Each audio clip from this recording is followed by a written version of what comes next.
Oke, assalamualaikum warahmatullahi wabarakatuh. Selamat siang menjelang sore teman-teman Bangka Pos. Kembali lagi sama Andin. Hari ini Andin nggak sendirian. Andin temenin cowok ala-ala dia, agak sedikit ganteng nih. Ini udah ada sama Bang Ikrar Hesa Prasetya, alumni UIN Raden Fatah Palembang dan pernah menjadi perwakilan Indonesia di Wellesley University of Nebraska at Omaha, Amerika Serikat. Nah, pengen tahu nggak cerita bagaimana Abang Ikrar ini bisa sampai ke Amerika dengan bahasa Inggris? Oh ya, satu lagi, Bang Ikrar ini asli orang Pangkal Pinang. Sudah menginjakan kakinya di Amerika dengan prestasi yang sudah ia kumpulkan selama ini. Oke, selamat siang Bang Ikrar. Selamat siang. Gila, lihat sini tuh kamarnya. Oke, boleh dulu ya. Oke, Bang Ikrar, abis tadi dari mana nih? Dari rumah, habis tidur siang. Perlu ya? Oke, sebelumnya Bang Ikrar boleh sapa dulu dong teman-teman Bangka Pos yang ada di rumah yang lagi nontonin live Bang Ikrar. Halo. Kalau kita bahasa Bangka nih, halo cuman lah Bang. Halo kita ya, Cemila. Halo Spradi. Halo Spradi. Gitu. Cuman lagi Cemila sama bahasa kita. Siap. Bang Ikrar, Bang Ikrar nih asli orang Pangkal Pinang. Asli Pangkal Pinang, lahir Pangkal Pinang. Ayah lahir di Pangkal Pinang, ibu sebenarnya kebelasteran sih. Jadi ibu tuh lahir di Kobak, jadi bapak Pangkal Pinang. Jadi belasteran Kobak Pangkal. Tapi KTP Pangkal Pinang ya? KTP Pangkal Pinang. Siap. Terus Bang Ikrar nih teman-teman, fasih berbahasa Inggris.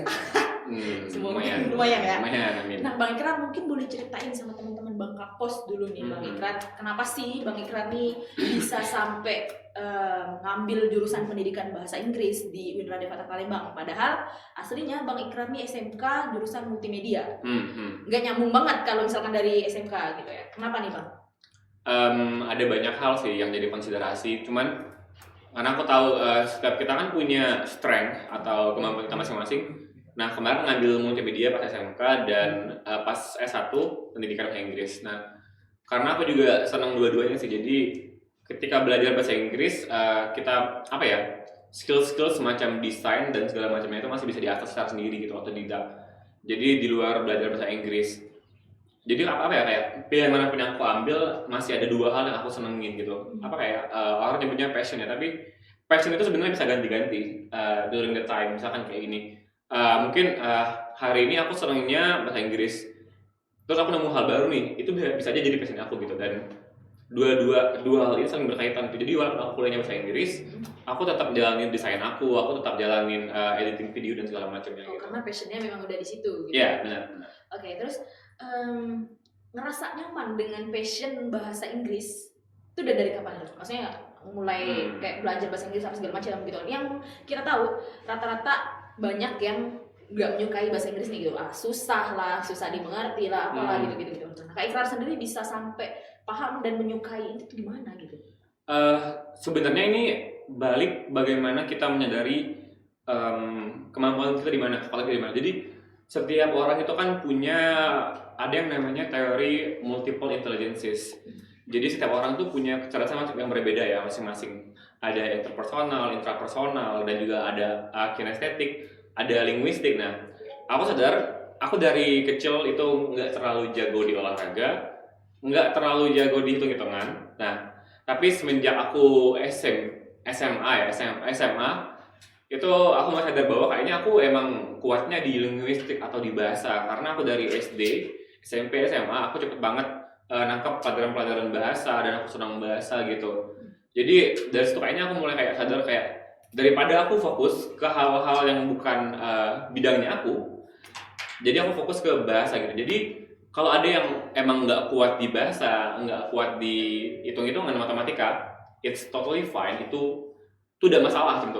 Tapi kebanyakan masyarakat kita bilang kalau yang pintar tuh yang pintar matematika, yang pintar tuh yang pintar kimia, fisika segala macam. Padahal enggak, karena pada akhirnya yang menentukan bahwa itu akan berguna atau tidak adalah bagaimana dia mengutilize atau memaksimalkan kemampuan yang dia punya gitu. Jadi aku lebih fokus sana sih, dan senang bahasa Inggris tuh udah dari SD emang, dari zaman masih nonton film, tapi dulu belum ada internet kan, jadi masih nyewa kaset. Kalau teman-teman yang di Pangkal Pinang tahu ada namanya Video Easy, sekarang udah tutup kali ya. Yang dulu tempatnya tuh di Platinum Ceramic sekarang udah tutup. Sering nyewa kaset di situ tuh gitu. Buat buat belajar bahasa Inggris tadi. Buat nonton doang sih, tapi emang seneng gitu. Seneng dengar mereka ngomong bahasa Inggris gitu. Oh, dari SD itu dari kelas berapa? SD kelas 3, kelas 3. Tapi waktu dari SD itu mulai nonton film apa gitu tuh merasa kesulitan nggak? Maksudnya kan awalnya tuh kakak tuh dari SD gitu kan, mulai suka gitu tuh. Itu mulai kesusahan nggak pak? Aduh capek belajar bahasa Inggris apa gimana gitu? Nggak ngerti gitu gimana? Makanya tadi aku sering nonton film, terus suka main game-game di komputer. Itu jadi cara aku belajar gitu. Banyak orang tua bilang kayak, kamu ngapain main game, kamu ngapain gini-gini. Padahal secara nggak langsung kamu bisa belajar juga gitu. Oh, jadi awal mula pertamanya banget tuh mulainya tuh dari game sama nonton film itu ya? Jadi benar-benar yang otodidak belajar bahasa Inggris gitu? Ya, yang otodidak. Sempat ada bimbingan belajar bahasa Inggris atau gitu-gitu? Sempat, tapi nggak pernah lama karena cepet bosan ya. Dan aku sadar bahwa setiap guru-guru di les itu bukannya ngomong aja kan, tapi kayak mereka punya pattern yang sama, kayak ngajarnya ya gitu-gitu aja. Karena aku juga pernah jadi guru les kan, dan aku udah sempat kayak observe pola mengajar gitu. Dan karena apa ya, nggak semua les itu benar-benar ngasih yang terbaik buat gurunya gitu. Yang mereka tahu yang penting gurunya bisa ngajar, muridnya ngerti, dan lagi-lagi gurunya juga nggak terlalu benar-benar concern atas apa yang mereka ajarin gitu. Kadang beberapa hal ada yang keliru tapi mereka terusin gitu aja. Tapi nggak membuat komunikasinya mereka lebih baik gitu ya, kayak gitu. Dengan otodidak kakak ngerasa nggak bahwa untuk komunikasinya itu lebih baik gitu? Aku sebenarnya sampai SMA pun masih terbata-bata, tapi aku paham semua hal. Mungkin banyak yang kayak aku ya, banyak yang bacanya pasif. Jadi mereka tahu secara tekstual, tahu ini jawab soal segala macam, tahu grammar, tahu segala macam, tahu. Cuman kesulitan untuk komunikasi. Nah, komunikasi itu harus diasah, jadi nggak bisa cuman sekali dua kali ngomong, sebulan ikut les private berbicara yang kampung Inggris segala macem. Believe me, percaya gue, kalau lu nggak terusin setelah kalian pulang ke tempat kalian, ke daerah kalian, itu akan jadi worthless, itu akan jadi sia-sia kalau nggak diterusin gitu. Karena kalau aku personally, aku pribadi sebenarnya lebih banyak berkembang bahasa Inggrisku waktu ikut debat bahasa Inggris. Waktu udah di Winradensa Palembang. Iya, waktu di kampus tuh. Jadi ada sebuah wadah yang ngasih aku kesempatan buat aku bisa mengasah kemampuan berpikir aku secara kritis dan juga berbicara dalam bahasa Inggris. Nah, cari tempat-tempat yang kayak gitu, sama juga cari teman-teman yang suportif ya. Kan ada beberapa orang kayak, kau nih so Inggris gini. Nah, itu kan sering kan. Nah, cari lingkungan yang bisa didukung kalian untuk jadi maju sama. Terus itu kan cerita kakak waktu bisa belajar bahasa Inggris, maksudnya motivasi kakak untuk belajar bahasa Inggris gitu. Nah, kakak kan sampai ikut atau menjadi perwakilan Indonesia. Kita itu gimana tuh? Berlapan sih. Oh, berlapan. Yeah. Untuk yang Sumatera apa Indonesia? Se-Indonesia waktu tahun 2019 kemarin. 8 orang perwakilan dari Indonesia. Dan kakak dari Sumatera gitu, putra asal Pangkal Pinang. Nah, itu ceritanya gimana sih kira-kira bisa sampai lulus ke program itu? Sebelumnya mungkin ada berapa program yang dari kakak daftarin itu? Aku ada 5 program atau 6 program yang aku coba sebelumnya, dan semua program itu adalah program-program yang nyaris aku dapetin, karena perbedaan skornya tuh ya nggak jauh-jauh banget, paling kayak 0,0 sekian, tapi itu berarti kayak, jadi aku tuh selalu kayak yang dipilih kan yang nilainya paling gede kan, jadi aku selalu di nomor 2 biasanya. Oh. Iya, jadi kayak pas yang nyoba selalu nomor 2 nggak pernah dapat. Nggak pernah dapat, itu selalu jadi cadangan kedua gitu, cadangan 1. Jadi kan ada namanya primary utama, ada alternatif. Nah, aku selalu di alternatif terus. Kayak gitu. Jadi nggak pernah pilih gitu. Terus sampai akhirnya bisa dapat di YSL ini kenapa? Gimana? Jadi YSL ini program dari US Embassy atau Kedutaan Besar Amerika, Department of State, Kementerian Luar Negeri, dan mereka memang sering banget ngadain event-event pertukaran segala macam. Cuman mungkin kita kurang info ya. Jadi teman-teman kalau belum tahu infonya, boleh banget main ke Instagramnya ada Aminef Indonesia, dan juga US Embassy Jakarta. Jadi teman-teman bisa banget cari di Instagram. Mereka sering sharing tentang info beasiswa dan juga info pertukaran. Dan beberapa mahasiswa yang di Bangka, aku udah tahu beberapa ada yang lolos gitu, dan ada yang namanya Global U Grad. Mereka ngabisin 1 tahun selama di Amerika, jadi masuk sana gratis, semuanya dibiayai, dan itu ada anak UBB 1. Aku kenal. Nah, tapi yang lainnya aku nggak tahu ya. Dan info ini kayaknya kurang menyebar ke masyarakat. Padahal ini sampai sini udah ngasih beasiswa dari tahun, kalau nggak salah tahun 70-an. Jadi udah lama banget. Cuman mungkin kita kurang informasi ya. Yep. Kayak Terus gitu. gimana tuh proses yang kayak Kera laluin untuk bisa dapat beasiswa itu ya? Baik, jadi nama program aku ini adalah YSEALI atau singkatan dari Young Southeast Asia Leaders Initiative. Jadi programnya mencari pemuda-pemudi, kan ada nama leaders kan, Southeast Asia pemimpin. Jadi pemimpin di Asia Tenggara, Southeast Asia. Agak susah. Kita biasanya nyebutnya ASEAN ya. ASEAN countries. Jadi diseleksi yang punya semacam NGO, atau teman-teman kalau belum tahu NGO adalah organisasi kemasyarakatan yang non-profit ya. Jadi nggak ada ambil profit. Contoh, kalau di sini mungkin aku tahu ada yang namanya Aksi Baik Bubble, terus apa lagi ya? Kalau di Palembang ada yang namanya Save Street Child yang bantuin anak-anak jalanan buat belajar, ngasih rumah gitu. Ada relawan anak Sumsel. Karena aku kemarin belajar di Palembang, jadi cukup lama di Palembang ya. Jadi yang aku ambilin adalah contohnya dari Palembang ya. Nah, jadi yang non-profit kayak gitu. Nah, kebetulan aku juga punya. Aku tahun 2015 sampai sekarang tahun 2020 itu sama teman aku, kita buat yang namanya TEACH atau singkatan dari Teman Aksara Cita Harapan Indonesia. Jadi kita mengajar ke panti asuhan. Oh, siap. Terus dari panti asuhan ini tadi kakak terjun ke sana buat ngajarin apa gitu? Iya, yang kita ajarin ada 4. Yang pertama di awal karena kita base-nya UIN.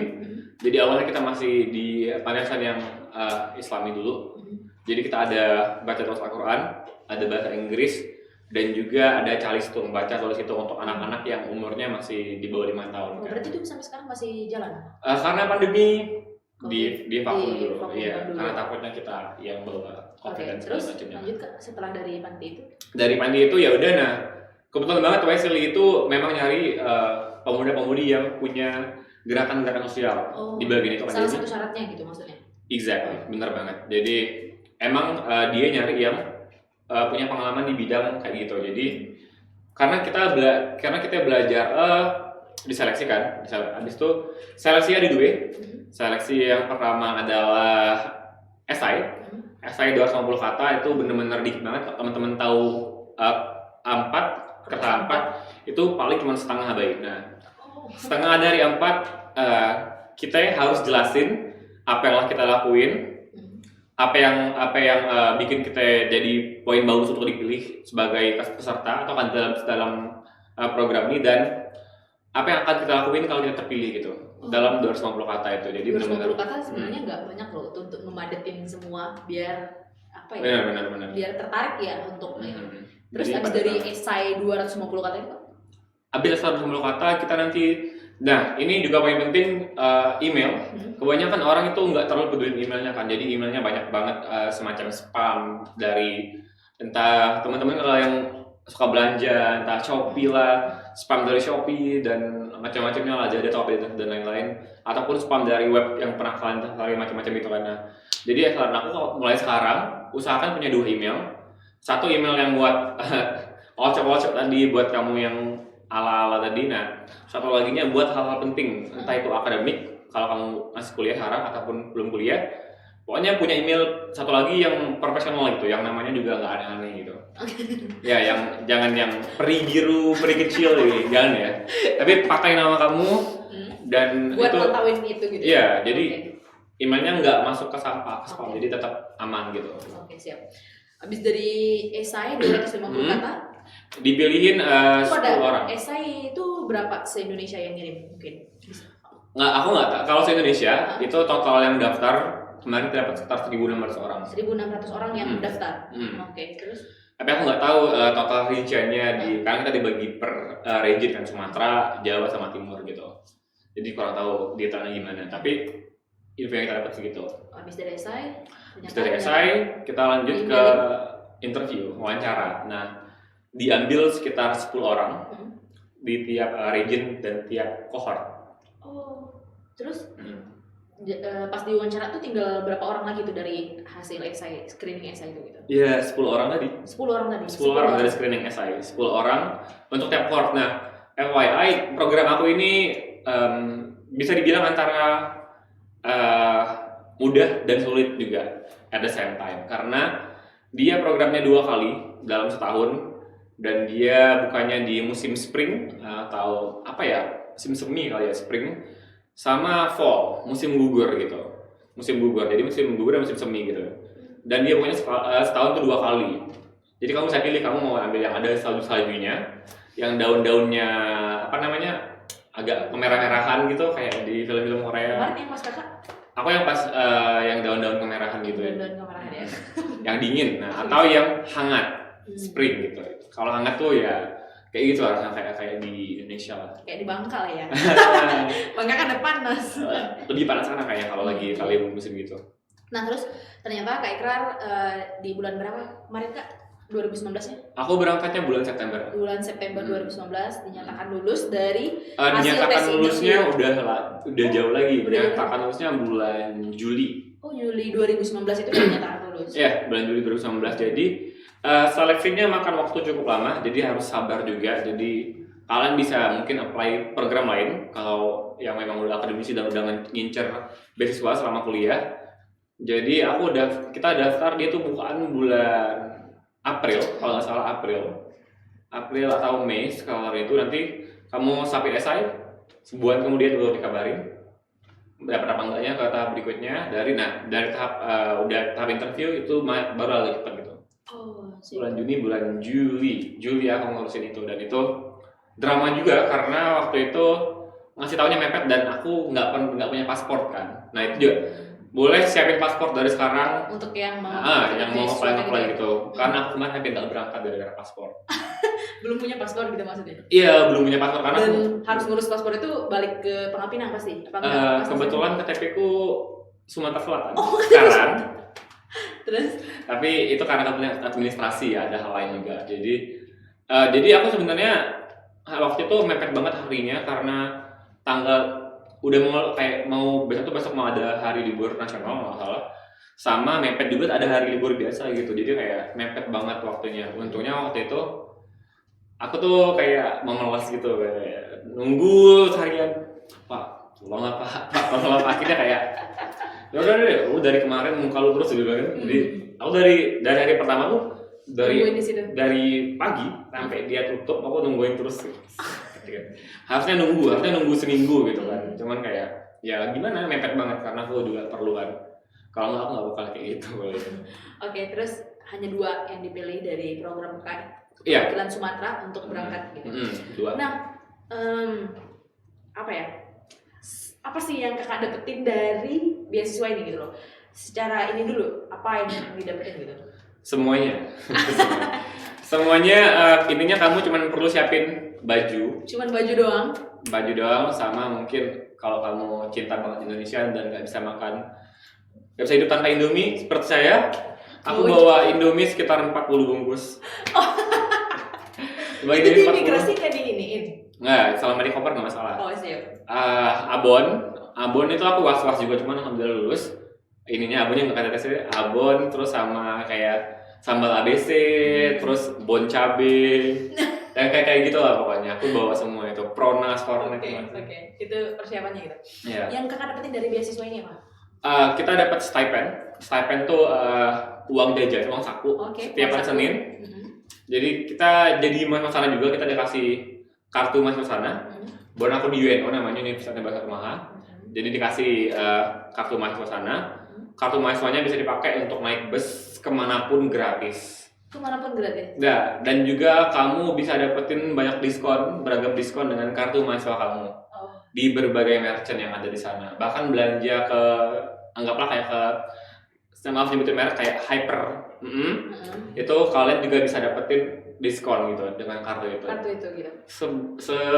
powerful Uang itu. sakunya tuh kalau ditotalin itu kan dapatnya sekian persen. Kalau ditotalin berapa rupiah? Aku di nggak bisa Indonesia? kasih ini sih, cuman kayak gede, Worth it lah ya. gede banget, gede banget. Kamu kalau anak kuliahan menurut aku itu uang yang gede banget sih. Terus selain dapat Yang pasti lebih dari UMR ya. selain dari uang saku dapat apa lagi nggak? Kalau dari aku, kamu dikasih tiket pesawat Pulang bolak-balik, pergi. pulang pergi Indonesia US Indonesia gitu. Visa juga ditanggung. Visa itu lumayan mahal kalau teman-teman tahu, yang udah tahu ya, bisa search sendiri berapa biayanya visa. Itu juga ngurusin visa itu digratisin. Jadi kita kemarin diberangkatin dari kota kita masing-masing, ketemu di Jakarta buat ngurusin visa. Kita dikasih hotel, kasih uang jajan juga di sana. Pas waktu untuk ngurusin visa. Iya, dan itu semuanya mereka yang tanggung. Terus apa lagi? Ya itu uang jajan segala macamnya kayak. Segala macam. Dan juga menurut aku yang paling penting tuh ya belajar di kampusnya, karena kamu Iya tuh sensasi. Teman-teman kampus juga pengen tahu gimana sensasinya belajar di Amerika gitu. sebenarnya sensasi belajarnya mirip-mirip, mulai entah itu ruang kelasnya segala macamnya, bahkan beberapa kampus di kita mungkin lebih modern ya. Di sana masih pakai proyektor kayak FYI kayak biasa kayak kita. Jangan nanti kalau mikir kayak pakai hologram, enggak, kan kayak biasa aja. Nah, yang bikin beda adalah kualitas dari Pendidikannya. pengajarnya, profesor dan segala macamnya. Aku nggak bilang dosen kita ini nanti aku diserang loh. Maaf Bapak Ibu dosen, kalian keren.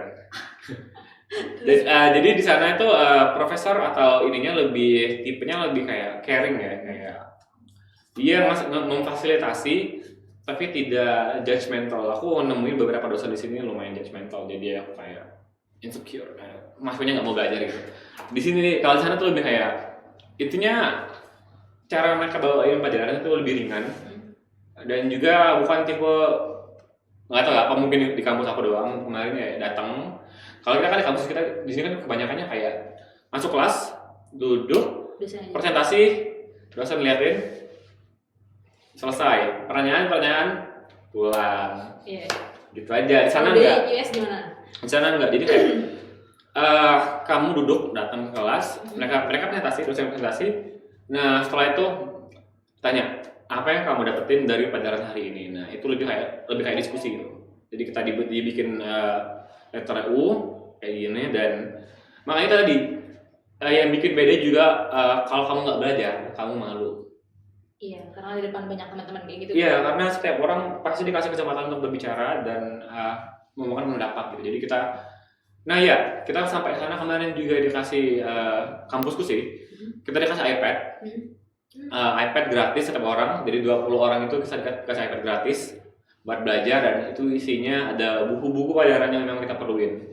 Jadi kemarin aku bahas tentang student engagement, dan memang jadi isinya tuh model-model student engagement. Jadi iPad-nya bukan buat main, tapi lebih buat ke belajar sih gitu. Tapi bisa juga install game sih. Buat install game juga. Install game, balik sini. Buat sini pokoknya dikasih deh, jadi bisa lo bawa pulang gitu. Oh, pas baru datang ke kampus tuh langsung dikasih iPad gitu kan? Enggak kayak gitu. Kan datang kampus, halo Pak. Enggak, lebih kayak datang ke kampus, perkenalan, halo aku adalah academic director, gini. Profesor di sana tuh emang kayak yang kalau di sini kan kayak kalau dia udah profesor, dokter tuh kayak wah, aku profesor. Jangan tekan-tekan aku. Kebanyakan. Nggak semua ya. Aku cerita kalian kayak itu. Kebanyakan kayak gitu ya. Cuman tapi kayak kalau di sini tuh kayak mereka yang deketin kita loh, kayak apa kamu perlu apa gini. Terus kita juga sempat jadi kemana kita hampir mau Halloween ya. Jadi kita sempat ngungkir lagu juga di rumah dia gitu. Oh, di rumah profesornya? Iya, di rumah profesornya. Terus asik lah pokoknya. Gimana tuh sensasinya? Apa selain pelajaran ya? Maksudnya mungkin pelajaran kan memang lebih luar biasa dari kita gitu kan? Maksudnya bukan ngata Indonesia ya? Maksudnya nggak luar biasa banget tuh, nggak, cuman kayak kita lumayan terkagum ya dengan sistem pembelajaran yang ada di Amerika gitu. Benar-benar. Sisi lainnya setelah pembelajaran gitu, apa kayak kamu? Sisi lain setelah pembelajaran adalah bahwa sebenarnya Amerika dan Indonesia tuh bisa dibilang kayak ketika orang bilang kayak Amerika tuh udah jauh banget, sebenarnya enggak juga. Dalam beberapa hal ada yang masih kayak sama kayak kita, yang mungkin yang akhir-akhir teman tahu semacam rasisme segala macam itu masih ada di sana, tapi nggak di semua negara bagian. Jadi ketika orang bilang kayak oh Amerika tuh jahat, kamu bisa bilang ya ataupun tidak, sama kayak ketika orang bilang ada orang Amerika bilang Indonesia jahat, kamu bisa bilang ya ataupun tidak, karena nggak semua tempat kayak gitu. Jadi ada banyak hal yang jadi kayak perspektif dan segala macamnya gitu. Kalau di tempatku orang-orangnya ramah. Jadi kemarin kita sempat ke beberapa negara bagian atau provinsi ya kalau di sini ya. Jadi selain di Omaha kita sempat ke South Dakota, terus kita juga sempat ke New York. New York yang ada Liberty mbak megang api. Terus ada. Foto nggak di mbak-mbaknya tuh? Kenapa? Foto nggak sama mbak-mbaknya? Kita cuma naik kapal doang. Jadi ada ferry di sana dan juga waktu itu kalau nggak salah cuacanya lumayan nggak ini mendukung dan kabut gitu. New York, terus juga kita ke Washington DC, pusatnya, pemerintahannya, dan juga kita ke Boston. Kalau teman-teman tahu Boston itu ada Harvard, ada MIT di situ juga, jadi kampus-kampus terbaik dunia, gitu. Dan itu tiap kota itu punya suasana yang beda-beda dan orang-orang yang beda-beda juga, gitu. Sensasi yang paling Kak Ikrar seneng atau yang paling diinget sampai sekarang yang bikin kayak oh gila di Amerika gini itu apa? Menurut aku sih yang paling aku suka sih tetap tempat di kampusku ya, yang di Omaha ya. Karena orang-orangnya hangat. Gimana ya? Ramah gitu. Ramah banget. Kamu kayak ini pintu misalnya kamu mau keluar nih, terus ada orang di depan kamu, dia bakal bukain pintu kamu, terus nahan pintu kamu, terus ketika kamu bilang itu, kita kamu nahan pintu, sekarang kamu yang nahan pintu ya. Jadi mereka bilang kayak terima kasih, kayak itu tuh kayak hal sederhana banget. Terus juga ketemu strangers aja atau orang yang nggak kita kenal di jalan gitu. Dia orang biasa bilang kayak how you doing, kayak apa kabar gitu kan. Terus ada bilang fine gue, terus kadang ngobrol sambil jalan gitu. Dan emang orang-orangnya enak-enak gitu sih, asik sih, ramah. Ketimbang mungkin yang di New York ya. Di New York mungkin lebih macam Jakarta kali ya, lebih cuek lagi gitu. Karena semua orang imigran di sana. Ya. Siap. Terus yang lain sensasi yang lain mungkin apa? Terus kemarin datang ke mereka tuh banyak festival-festival gitu sih. Untungnya aku kemarin datang sebelum COVID ya. Jadi kita pulang, Oktober pulang, ternyata COVID itu udah mulai menyebar bulan-bulan 2019 ya, cuma belum sampai ke US mungkin waktu itu ya.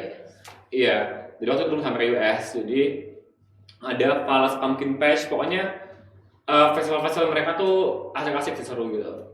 Ikut festival apa Halloween gitu apa enggak? Belum. Enggak, karena Halloween belum kan. Jadi kita baru merayakan euforianya aja gitu. Terus juga Pumpkin Patch itu udah dimulai sebelum Halloween, jadi ada semacam perkebunan labu di sana dan mereka buat festival gitu gede banget. Oke. Lebih ke cerita deh, mungkin pas di Amerika kemarin tuh makannya seperti apa sih gitu? Kalau makan, karena tadi aku sudah menyiapkan Indomie. Terima kasih Indomie. Ini mungkin banyak sensor kali ya, nanti pada begitu kan, karena merek semua nih. Bagian terbaiknya adalah pihak kampus sangat mengerti kami sebagai anak Asia Tenggara. Kami cinta nasi. Jadi mereka menyiapkan rice cooker kecil. Itu berarti tiap siang apa setiap hari gitu disediain disediain makan gitu kan? Nggak perlu ini? Enggak. Harus beli? Harus beli. Dari yang uang saku yang dikasih tadi? Dari uang saku tadi. Siap. Tapi bagian terbaiknya mereka nyiapin nasi. Mereka nyiapin beras gitu. Jadi kayak kita dikasih rice cooker dan juga dikasih beras. Berasnya berapa ya? 5 kilo tiap orang gitu. Oh, siap. Buat makan dong? Ya, buat makan. Dan satu rice cooker itu cukup buat 3 kali makan sehari. Jangan bilang makan nasi sama Indomie aja itu. Exactly, itu yang aku lakuin. Kalau dan enggak, uang sakunya dibuat? Uang sakunya aku beliin buat beli buku ya dan lain-lainnya ya. Hal-hal yang menghemat di Amerika, rela makan Indomie setiap hari untuk beli. Enggak tiap hari juga. Adalah makan mahal dikit. Sedih banget gue nggak ada makan mahal sana. Apa sih pernah nyobain? Apa ya? Paling kayak ke KFC, tapi KFC nggak ada sih. Aku hampir lihat KFC itu hampir nggak ada, hampir ya, tapi ada tapi dikit banget. Paling merajai itu McD sih, McD hampir di semua tempat ada. Dan Starbucks yang bagi kita mewah itu dia di setiap kampus tuh ada kayak mereka tuh nempel di kampus di situ gitu, di kayak kantin gitu Starbucks terus. Kalau kamu ke kafetaria gitu ada Starbucks tulisannya gitu kan. Kayak gitu. Yang kayak gitu kayak bukan hal yang mewah-mewah gitu, yang kayak gitu. Terus Aku juga kemarin banyak sering makan salad sih. Kenapa? Karena murah. Waktu itu aku cuman habisin sekitar berapa ya? Oh, $5. sangat lebih murah. Iya, murah. $5, $6. Dan juga di kantin kami kemarin ada yang jual masakan Asia kan.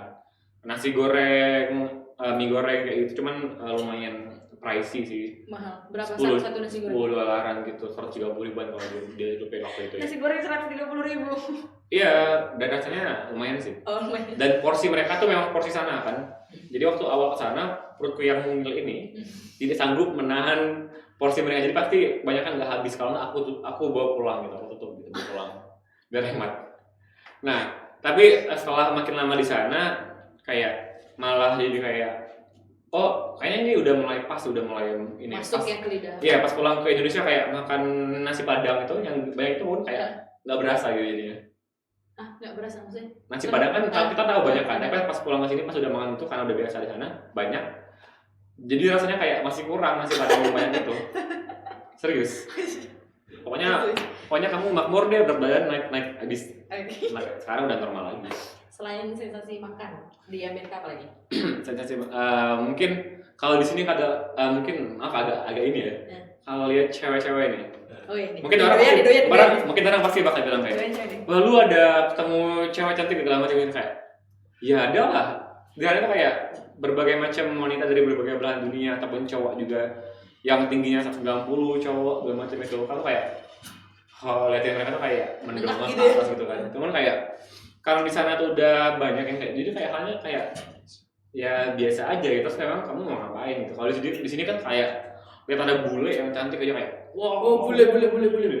Dia kayak main, ya udah ngapain. Terus kuliahnya juga ada yang datang pakai baju gym, cewek-cewek. Wih, Jadi tahu kan baju gym yang pants yang itu pakai itu lah pokoknya. Yang cowok ada yang masih pakai piyama, masih boxer doang. Bang pengen kuliah di situ. Yang penting dia pas di kelas dapat menangkap dengan baik dan belajar dengan baik. Oke. Yang pasti buat Kak Ikrar sampai pergi ke sana tuh bukanlah hal mudah gitu kan. Segala pengalaman mungkin kakak dapetin gitu kan. Apa sih yang membuat kakak termotivasi banget buat kakak tuh yakin bahwa aku bisa nih buat dapetin itu, aku bisa lawanin beribu-ribuan orang dari penjuru Indonesia gitu yang ikut seleksi ini, gimana? Sebenarnya aku bisa tuh bukan aku bisa sih, cuman aku yakin aja aku ada kesempatan. Lebih kayak gitu sih, karena kalau aku bisa kayaknya agak gimana gitu, cuman aku lebih pilih bahwa bilang aku yakin bahwa aku ada kesempatan di sana, karena kebanyakan orang yang lulus itu justru yang kayak yang apa ya, dia yakin dia ada kesempatan, cuman dia nggak terlalu kayak apa ya, itu tuh semuanya balik ke fate, takdir, terus juga rezeki dan segala macamnya kan. Jadi kayak justru kalau kita apa ya, penting kamu harus coba dulu gitu. Yang penting kamu percaya kamu tuh bisa dan punya capacity gitu buat ikut program itu gitu. Bukan bisa, tapi lebih tepatnya ada kesempatan untuk ada di situ gitu. Karena setiap orang tuh sebenarnya punya kesempatan yang sama untuk mencapai hal-hal yang dia inginkan gitu. Kalau dia berusaha, cuman Oke, teman-teman Bang Apos, nanti kita akan lanjutin lagi ngobrol bareng Kak Ikrar apa ya yang beasiswa ke Amerika. Untuk lebih lanjutnya kita break dulu.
Oke, teman-teman Bang Kapos kembali lagi, tetap masih sama Bang Ikrar Hesa Prasetya. Bang Ikrar, kita udah capek-capek ngobrol panjang lebar. Sekarang kita coba main game gimmick nih. Nanti Andi dikasih pilihan, kakak harus pilih satu-satu. Jawabnya harus cepat, jangan lama-lama aja. Nanti itu 1, 2, 3, 1, 2, 3 ya. Harus dipilih salah satu, nggak ada pilihan ya. Nggak bisa nggak jawab gitu. Yang pertama, Amerika Indonesia. Indonesia lah. Jelas. Bule atau mbak-mbak Indonesia? Mbak Indonesia. Aku boleh pilih negara lain nggak? Asal negara aku mungkin Vietnam. Enggak, ini harus pilihannya Oke, bule. Indonesia. Bule atau mbak-mbak? Burger atau nasi goreng? Nasi goreng lah. Nggak sehat, burger nggak sehat. Indomie atau spaghetti? Indomie, seleraku. Udah dibilang dong 40 bungkus Indomie. Ya, 40 bungkus. Ke Amerika. Sponsori aku Indomie please. Nggak, canda. Pantai atau bukit? Pantai. Pantai. Dicintai atau mencintai? Mencintai ya, biar capek-capeknya nggak apa-apa. Aduh. Selingkuh atau diselingkuhin? Diselingkuhin. Beribawa sekali hati Anda, Bapak. Untuk apa kita tahan-tahan kan? Untuk apa kita Pas tahan? aja. Pas kan muncit banget. Lagi. Ini kakak harus jawab 3 kata dari yang aku bilang. Jawabnya juga harus cepat. Ya. Amerika. Keren. Ramah dan juga tidak ramah. Oh, Indonesia. Indonesia gila. Bener-bener indah dan juga bener-bener beragam. Bahasa Inggris. Inggris menyenangkan, jendela dan juga apa ya, menyenangkan jendela, apalagi ya bahasa Inggris pokoknya kayak komunikatif lah. Oke, siap. Kayak gitu. Apalagi ya 3-nya? Pangkal Pinang. Pangkal Pinang, tenang. Pangkalnya itu tenang, terus juga nyaman. Kayaknya jauh dari hingar-bingar. Itu yang aku paling suka dari Pangkal Pinang sih. Bule itu menarik. Terus juga manusia kayak kita biasa aja, dan juga ya aku bisa bilang mereka lebih kooperatif. Oh, ketimbang mbak-mbak Indonesia. Enggak juga, enggak semua, tapi kayak banyak dari mereka lebih, karena mereka untuk edukasinya mereka udah belajar tentang hal ini, hal itu, dan lebih fokus, jadi kayak lebih kooperatif sih. Tapi kenapa lebih memilih mbak-mbak Indonesia? Kita kulik guys. Iya iyalah coy. Gini aja. Kita kan orang Indonesia kan suka mudik kan, kayak kan. Jauh coy, mau mudik ke Amerika. 30 tiket tahun 2019 itu satu orang 30 juta. Kalau tiket doang. Kalau kamu dapat bule, kamu nyiapin 60 juta buat tiket doang. Kalau pergi gila. Oke, baiklah mbak Indonesia Anda masih. Oke, terakhir Kak Ikrar beri sedikit motivasi untuk teman-teman Bang Kapos. Seperti apa biar bisa jadi kayak Kak Ikrar yang bisa menginjakkan kaki ke Amerika Serikat untuk menimba ilmu. Mungkin biar bukan jadi seperti aku ya, mungkin berkesempatan yang lebih sama. Kalau bisa lebih kalau teman-teman ya, apalagi kalau teman-teman masih seumur jagung, masih muda lah ya, misalkan masih kuliah ataupun masih SMA sekarang, karena banyak kesempatan. Untuk SMA kalian bisa daftar yang namanya AFS ataupun Bina Antar Budaya. Teman-teman bisa search di Google dan cari info yang sampai dalam, karena di Instagram di mana-mana banyak banget sebenarnya yang ngasih info tentang program-program beasiswa kayak gini, dan itu secara cuma-cuma ya. Jadi ini jangan malas gitu, jangan sampai nyesel kayak saya, karena saya pun ngerasa kayak masa muda saya tuh banyakan main-main. Kalian para wibu coba hentikan juga, karena saya dulu juga adalah wibu yang suka nonton anime kebanyakan. Boleh tapi jangan terlalu banyak. Pokoknya masa muda tuh nggak datang 2 kali gitu loh, karena mati cuma sekali. Nah jadi ininya coba cari info-info kayak gitu. Terus untuk kalian yang sekarang udah kuliah, boleh cari juga info-info tentang scholarship kayak gitu. Ada banyak, ataupun teman-teman bisa buka indbeasiswa.com, ataupun bisa buka di Instagram. Ada, kalau di kita ada Susumso, itu namanya South Sumatra _AAC. Dan kita sering bikin webinar, Zoom, workshop segala macam secara gratis. Jadi teman-teman tinggal daftar gitu. Banyak banget program yang kayak gitu asal teman-teman semuanya asal mau apa ya? Mungkin kita nih tagline-nya ndak kawan nyusah. Nah, hilangkan ndak kawan nyusah, jadi hilangin ndaknya, rubah jadi kawan nyusah gitu. Mungkin dirubah kayak gitu sih, dan secara perlahan, dan memang nggak cepat. Aku aja butuh waktu 4 tahun sampai 5 tahun biar dapetin program yang aku pengen buat keluar. Motivasi pakai bahasa Dengar kali ya. Aku butuh 4 tahun sampai 5 tahun buat dapetin apa yang kunek. Jadi intinya kayak apa ya? Jangan mudah nyerah gitu aja. Gagal sekali, coba lagi. Gagal 2 kali, coba lagi. Sampai akhirnya waktu latih gagal, dan akhirnya bakal nyampe juga kayak ini. Kak Ikrar pun nyobain program ini dari tahun 2015. Baru setelah tahun 2019 baru lulus kayak gitu. Intinya dicube terus sampai dapat.